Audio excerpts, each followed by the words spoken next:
नमस्कार दोस्तों, यह अर्धवार्षिक परीक्षा 2024-25 का है। कक्षा 10 का हिंदी का पेपर है। और दोस्तों इसमें खंड क है। देखिए खंड क है और खंड क में क्या दिया रहता है, बहुविकल्पी प्रश्न 20 तो दिया रहता है, जिसको आपको OMR देखिए लिखा है ना, OMR एक सीट मिलती है, उस पर आपको इसको करना रहता है। उस पर आपको एक ऐसे गोला करने के लिए आता है, उसको आप गोला करना रहता है आपको। देखिए इसमें पहला दिया है आकाशदीप के लेखक हैं। ऑप्शन में दिया कि जयशंकर प्रसाद, हजारी प्रसाद द्विवेदी, और स में दिया है प्रेमचंद, और द में दिया है दिनकर। तो आकाशदीप के लेखक कौन है? तो जयशंकर प्रसाद। इसका आंसर क्या हो जाएगा? यानी कि एक, जयशंकर प्रसाद। दूसरा दोस्तों दिया है कि एक अंक के नाटक को क्या कहा जाता है। देखिए दोस्तों दूसरा में दिया है क्या कि एक अंक के नाटक को क्या कहा जाता है। एकांकी, नाटक, पत्रिका की कहानी। तो एक अंक के नाटक को क्या कहते हैं? एकांकी कहते हैं। इसका भी उत्तर क्या हो जाएगा? हो जाएगा। और तीसरा में दोस्तों दिया है कि छायावादी युग के प्रमुख लेखक हैं यशपाल, वृंदावन वर्मा, राजकुमार वर्मा, भारतेंदु हरिश्चंद्र। तो इसका आंसर क्या हो जाएगा? सी, राजकुमार वर्मा। और दोस्तों अगला दिया है चौथा में कि धर्मयुग के संपादक कौन थे। चौथा दिया है कि धर्मयुग के संपादक कौन थे। श्री राम शर्मा, प्रेमचंद, धर्मवीर भारती, महादेवी वर्मा। तो धर्मयुग के संपादक कौन थे? धर्मवीर भारती। और अगला दिया दोस्तों कि घुमक्कड़ शास्त्र के लेखक हैं मोहन राकेश, राहुल सांकृत्यायन, डॉक्टर धर्मवीर भारती, अज्ञेय। तो दोस्तों घुमक्कड़ शास्त्र जो है ना, उसके लेखक कौन है? राहुल सांकृत्यायन। और अगला दोस्तों दिया है 6 नंबर कि सन 1918 ईस्वी से सन 1938 ईस्वी तक समय है शुक्ल युग का, प्रेमचंद्र युग का, प्रसाद युग का, ये सभी। तो प्रेमचंद्र युग का। इसका आंसर ब हो जाएगा।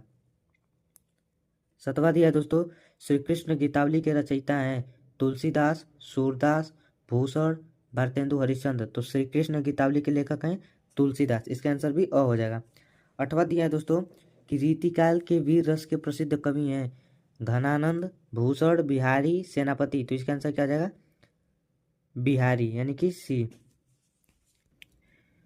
समझ आते हैं दोस्तों, ये जो रीतिकाल के वीर रस के प्रसिद्ध कवि हैं ये बिहारी जी नहीं भूषण जी होंगे। तो इसका आंसर क्या हो जाएगा? बी हो जाएगा। और 9वां दोस्तों दिया है कि तार सप्तक का प्रकाशन वर्ष है 1953, 1943, 1935, 1919। तो तार सप्तक के का प्रकाशन वर्ष है जो ना, वो 1943 में है। इसका आंसर बी हो जाएगा। अगला दोस्तों दिया है 10वां कि अष्टछाप के कवि नहीं है। इसका देख लेते हैं कौन सा होगा। इसका ऑप्शन में दोस्तों दिया है नंददास, सूरदास, छती स्वामी, भिखारी दास।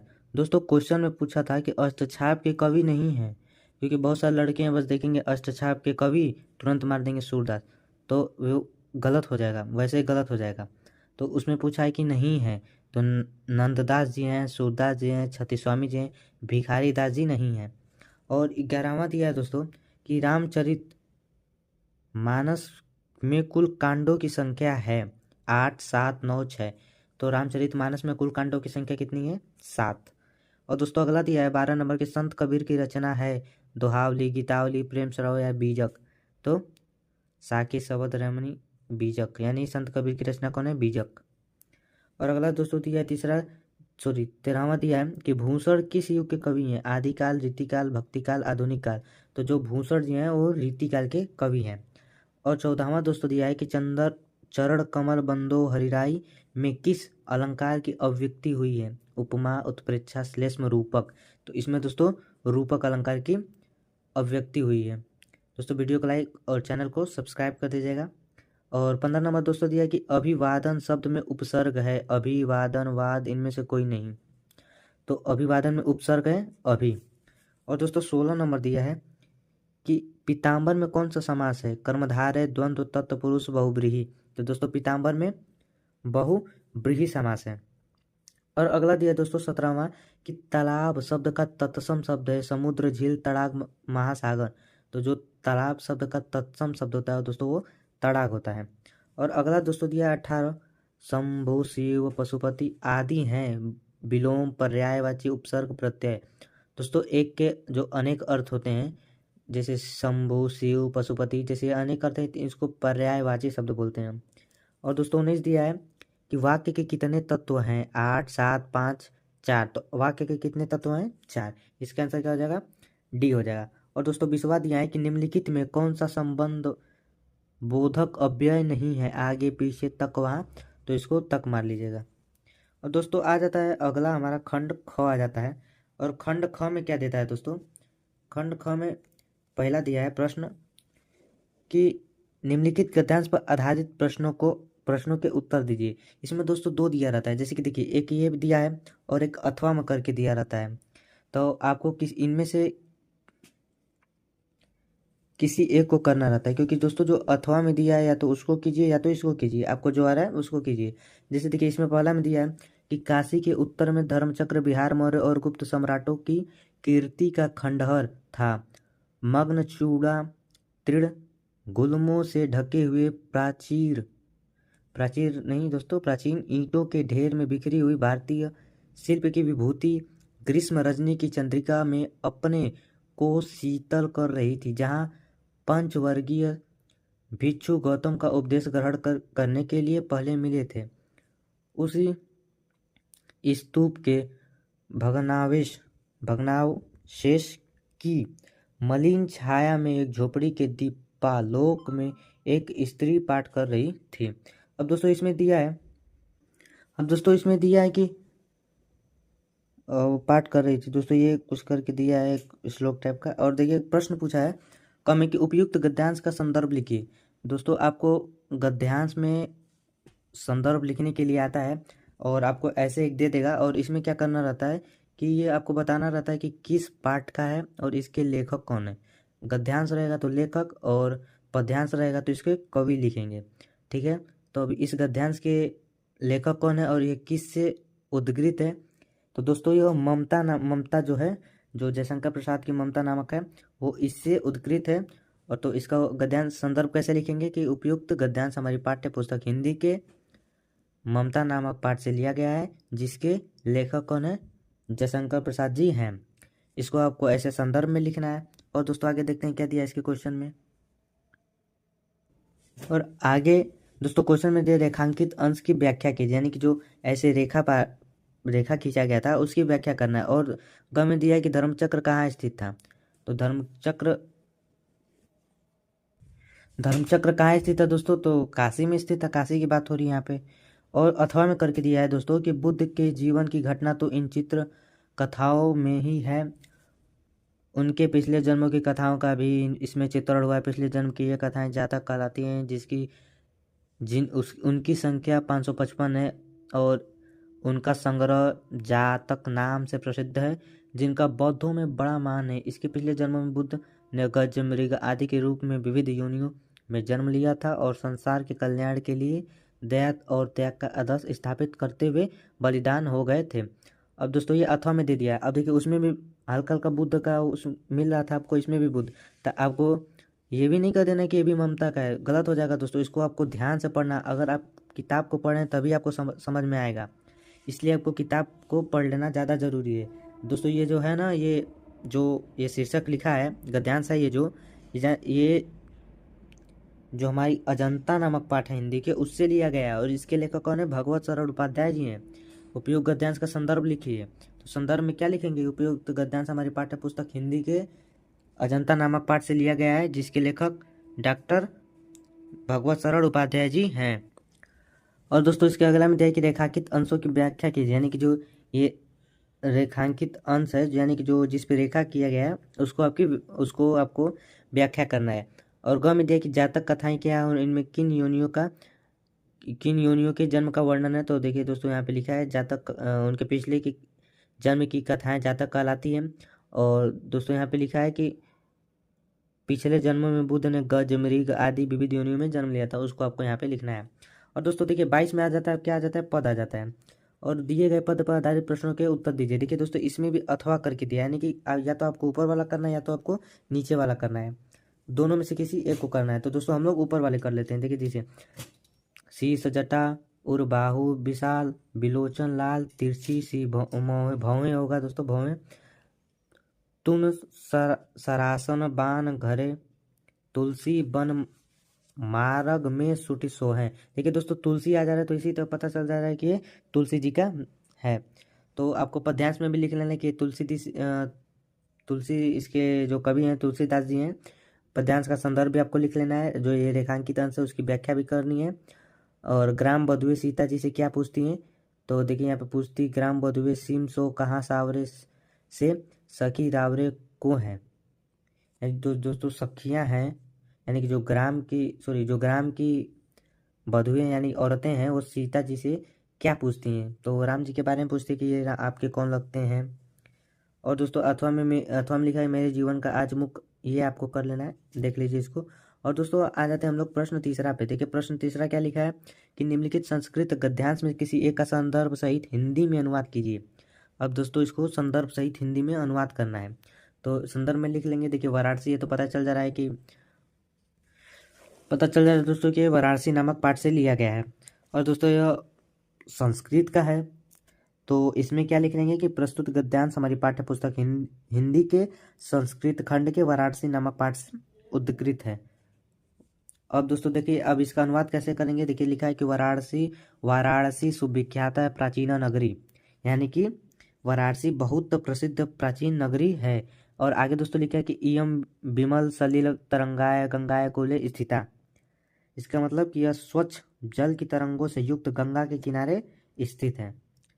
और दोस्तों आगे दिया है कि अस्या घटनाम वल्याय कृति पंकित धवलायाम चंद्रिकायाम बहुराजते, यानी कि इसकी घाटों की घुमावदार पंक्ति श्वेत चांदनी में, यानी कि सफेद चांदनी में बहुत सुंदर लगती है।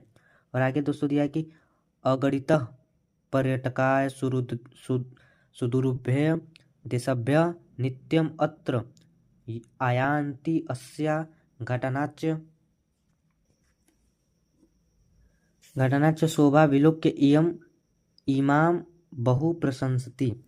तो दोस्तों यहाँ पे क्या हो जाएगा, इसकी पूरी जो व्याख्या है वो क्या हो जाएगा, असंख्य यात्री भ्रमण करने के लिए दूर देशों से प्रतिदिन यहाँ आते हैं और इसके घाटों की शोभा देखकर इसकी बहुत प्रशंसा करते हैं। जो उसकी जो घाटें हैं उसको दोस्तों वो देख के बहुत सारे प्रशंसा करते हैं, और यहाँ पे अनगिनत पर्यटक रोज देखने आते हैं। अथवा में करके देखे भारतीय संस्कृति अतु सर्वेशाम, या दोस्तों आपको उसको लिखना है या दोस्तों आपको इसको लिखना है। अब दोस्तों इसमें लिखा है कि भारतीय संस्कृति अतु सर्वेशाम मलावलिंबनम संगलम अस्ति। दोस्तों जो ये वाला है ना, ये किससे लिया गया है, तो दोस्तों यह भारतीय संस्कृति से लिया गया है, भारतीय संस्कृति से लिया गया है। तो इसका दोस्तों क्या हो जाएगा कि भारतीय संस्कृति तु सर्वेशाम मलावलंबनाम संगलम अस्ति, यानी कि भारतीय संस्कृति तो सभी मतों को मानने वालों का मिलन स्थल है, यानी कि मलावलंबन मतलब मिलन स्थल है। काले काले विविधा विचारा भारतीय संस्कृतो समाहिता, यानी काले काले का मतलब दोस्तों कि समय समय पर, यानी काले काले का मतलब काल का मतलब दोस्तों समय होता है, यानी कि काले काले का मतलब क्या हो गया कि समय समय पर अनेक प्रकार के विचार भारतीय संस्कृति में मिल गए। और दोस्तों आगे कहा है कि ऐसा संस्कृतीय समासिकी संस्कृतिय जस्याः विकासे विविधानां जातीनां संप्रदायानां विश्वासानां च योगदानम दृश्यते, अतएव अस्माकं भारतीयानां एका संस्कृति एका च राष्ट्रीयता। तो दोस्तों इन सब का क्या हो जाएगा कि यह संस्कृति मिली जुली संस्कृति है, जिसके विकास में अनेक जातियाँ संप्रदाय और विश्वासों का योगदान दिखाई पड़ता है। अतः इसलिए हम भारतीय की एक संस्कृति और एक राष्ट्रीयता है। या दोस्तों आपको अथवा में करके दिया था ये, या तो उसको करना था या तो इसको करना था। और दोस्तों चौथा में देखिए क्वेश्चन चौथा दिया है कि निम्न संस्कृत पद्यांश में से किसी एक का संदर्भ सहित हिंदी अनुवाद कीजिए। सर्वे भवन्तु सुखिनः, सर्वे सन्तु निरामया, सर्वे भद्राणि पश्यन्तु या किस्मित दुख भाग भवेत। अथवा में करके दिया कि माता गुरुतरा भूमे खात पितोच तरस्ताय मन शीघ्रतम वतात चिंता बहुतरी दृढ़ता। दोस्तों ये संदर्भ दिया है, यानी कि एक तरफ से उसमें जो पद्यांश था उसी टाइप का दिया है, संदर्भ इसका लिखना है और इसका हिंदी अनुवाद भी करना है। तो दोस्तों इसका हिंदी अनुवाद कैसे करेंगे आइए देखते हैं। पहले दोस्तों ऊपर वालों का देख लेते हैं। ऊपर जो सर्वे भवन्तु वाला है उसका क्या हो जाएगा, उसका हो जाएगा दोस्तों सभी सुखी हों, सर्वे भवन्तु सुखिनः, सभी सुखी हों, सब रोग रहित हो, सब कल्याण को देखे अर्थात सभी का कल्याण हो, कोई भी दुखी न हो अर्थात कोई भी दुख को ना भोगे। और दोस्तों अगला जो दिया है कि माता गुरुतरा भूमे, तो इसका क्या हो जाएगा दोस्तों कि जो युधिष्ठिर जब प्रश्न पूछा जाता है तो वो युधिष्ठिर जी उत्तर देते हैं कि पृथ्वी से अधिक भारी माता है, आकाश से अधिक ऊंचा पिता है, वायु से अधिक शीघ्रगामी मन है, यानी कि जो वायु से अधिक शीघ्रता से चलता है वो हमारी मन है, और त्रीड़ा से अधिक दुर्बल मानने वाली चिंता है, यानी कि जो त्रीड़ यानी कि जो घास होती है से अधिक दुर्बल बनाने वाली चिंता है। और दोस्तों आगे देखिए क्वेश्चन क्या दिया पांचवा कि अपने पठित खंड काव्य में से किसी एक पात्र का चरित्र चित्रण कीजिए। जो आप पढ़े हैं उसमें से किसी एक का चरित्र चित्रण करना है। और दोस्तों अथवा में करके दिया है कि अपने पठित खंड काव्य के कथना का सारांश लिखिए, और सारांश लिखने के लिए आप चरित्र चित्रण कीजिए या तो सारांश लिखिए। और छठवां में दोस्तों दिया है कि दिए गए लेखकों में से किसी एक का जीवन परिचय देते हुए उनकी एक प्रमुख रचना का उल्लेख कीजिए। पहला में दिया कि आचार्य रामचंद्र शुक्ल, ब में दिया डॉक्टर राजेंद्र प्रसाद, और 100 में दिया कि डॉक्टर भगवत शरण उपाध्याय। और ख में दिया दोस्तों दिए गए कवियों में से किसी एक के जीवन परिचय देते हुए उनकी एक प्रमुख रचना का उल्लेख कीजिए। तुलसीदास, बिहारी लाल, मैथिली शरण गुप्त। और 7वां में दिया दोस्तों कि अपनी पाठ्यपुस्तक से कंठस्थ किया हुआ कोई एक श्लोक लिखिए जो इस प्रश्न पत्र में न आया हो, यानी कि आपको एक अपने पुस्तक में से श्लोक लिखना है जो कि इस प्रश्न पत्र में न आया हो। और 8वां लिखना है दोस्तों 8वां है कि छात्रवृत्ति प्राप्त करने हेतु प्रधानाचार्य को एक पत्र प्रार्थना पत्र लिखिए। 8वां में दिया कि मुख्य नगर अधिकारी को शहर की सफाई हेतु एक प्रार्थना पत्र लिखिए। और दोस्तों 9वां में दोस्तों दिया है कि निम्नलिखित प्रश्नों में से किन्हीं 2 प्रश्नों के उत्तर दीजिए। क है कि वाराणसी किमर्थ प्रसिद्धा। दोस्तों लिखा है कि वाराणसी किमर्थ प्रसिद्ध है, यानी कि वाराणसी किसके लिए प्रसिद्ध है। तो इसका उत्तर क्या लिखेंगे दोस्तों कि वाराणसी विविधनाम शिल्पानाम कालानाम च कृते प्रसिद्ध अस्ति। और दूसरा दिया है ख वाला कि न्यायाधीश चंद्रशेखरम कथम अदंडत। तो इसका क्या हो जाएगा दोस्तों न्यायाधीश चंद्रशेखर पंचदश कसाधाताने अदंडत। और दोस्तों ग में दिया कि भारतीय संस्कृतों का विशेष गुणा। तो दोस्तों इसको लिखना है। और घ में दिया कि वीर के न पूज्यते, तो वीर वीरेण पूज्यते, वीर के न पूज्यते, वीर वीरेण पूज्यते। दोस्तों आप ये क्वेश्चन आप बार बार बोर्ड में भी पूछा जाता है, इसको दोस्तों जरूर से देख लीजिएगा। और ग में 10 में दिया दोस्तों कि निम्न में से किसी एक विषय पर निबंध लिखिए। कंप्यूटर शिक्षा, वाहनों का महत्व, समय का सदुपयोग। और ग में दिया कि भ्रष्टाचार और उसे रोकने का उपाय। आप दोस्तों बोर्ड पेपर के लिए आप प्रदूषण पे भी याद कर लीजिएगा निबंध, और आप याद कर लीजिएगा जनसंख्या वृद्धि पे। दोस्तों जनसंख्या वृद्धि पे अति आवश्यक है आपको याद करना, क्योंकि उस पर ज़्यादा प्रश्न बनते हैं कि जनसंख्या वृद्धि पे निबंध लिखिए। दोस्तों वीडियो देखने के लिए धन्यवाद।